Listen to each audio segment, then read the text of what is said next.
महाराष्ट्र के दो दिग्गज नेता, दोनों को जान से मारने की धमकी, दोनों को शमशान पहुंचाने का अल्टीमेटम। खबर जैसे ही बंद चौहद्दियों से बाहर आई, महाराष्ट्र की सियासत में भूचाल आ गया। और दूसरी तरफ बीजेपी नेता नीलेश राणे के उस बयान पर बखेड़ा खड़ा हो गया जिसमें राणे ने शरद पवार को औरंगजेब का अवतार बताया था। इसी के विरोध में एनसीपी ने जेल भरो आंदोलन का बिगुल फूंक दिया।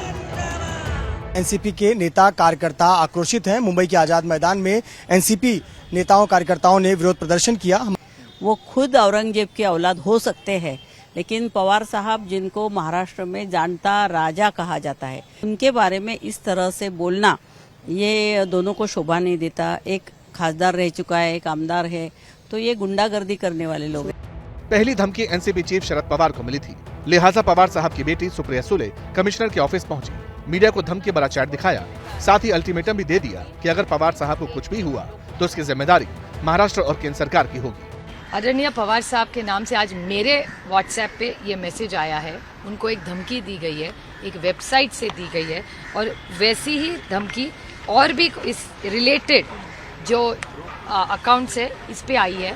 तो मैं सिर्फ न्याय मांगने के लिए पुलिस के यहाँ आई हूँ, और मेरी विनती रहेगी होम मिनिस्टर से, महाराष्ट्र के भी और देश के भी होम मिनिस्टर से, कि ऐसी जो हरकतें हो रही है ये गंदी घटिया राजनीति है और ये कहाँ भी रुकना चाहिए। धमकी सीरियस थी, लिहाजा पुलिस भी एक्शन में आई। सुप्रिया सुले की शिकायत पर केस रजिस्टर हो गया, लेकिन पिता को मिली धमकी की बौखलाहट सुप्रिया के चेहरे पर साफ दिखी। यहाँ तक कह डाला कि अगर पवार साहब का बाल भी बांका हुआ तो जिम्मेदार होम मिनिस्टर होंगे। पवार साहब की जो सिक्योरिटी है वो होम मिनिस्ट्री की जिम्मेदारी है, वो देश के नेता है, तो होम मिनिस्ट्री हैज टू इंटरवेंट। मैं कैसे कह सकती हूँ? क्या आपने?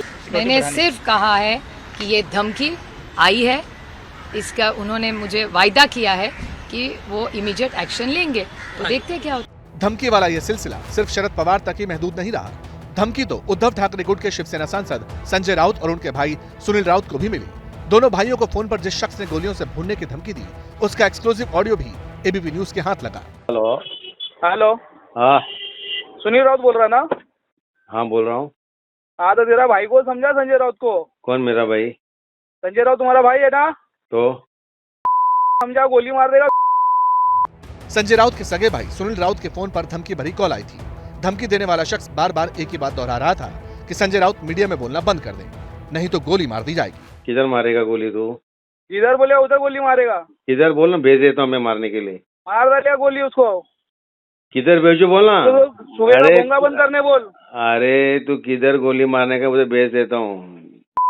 बंद करने बोल उसको। फोन मेरा क्यों नहीं उड़ा? कहाँ भेजो वो बोलना। अरे फोन क्यों नहीं उड़ा रहा है बोले? किसकी? संजय राउत की। फोन तो उड़ाने बोल।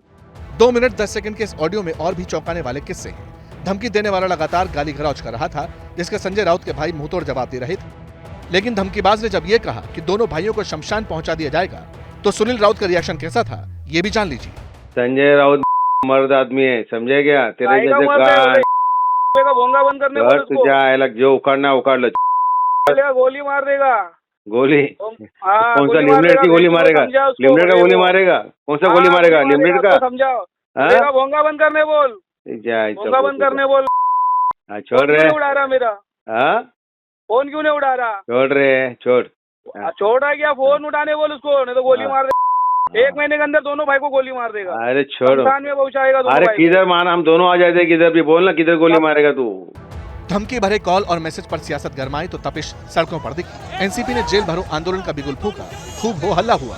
उधर धमकियों पर सियासत की थ्योरियां और चढ़ गईं। ये बहुत बड़ा षड्यंत्र है। 7-8 महीने में 5 या 6 बार धमकियां और जान से मारने की बात कही गई। राज्य के गृह मंत्री को भी बताई, मुख्यमंत्री को भेजा है सब कुछ, लेकिन क्या हो गया?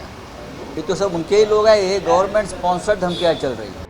एक तरफ राउत ब्रदर्स और दूसरी तरफ एनसीपी चीफ को मिली धमकी से महाराष्ट्र के पॉलिटिक्स का पारा हाई है, तो वहीं दूसरी ओर पुलिस ने दोनों मामलों में केस दर्ज कर तफ्तीश शुरू कर दी है। हर एंगल से जांच हो रही है। पुलिस पता लगाने की कोशिश कर रही है कि राउत ब्रदर्स के साथ शरद पवार की जान का दुश्मन कौन है।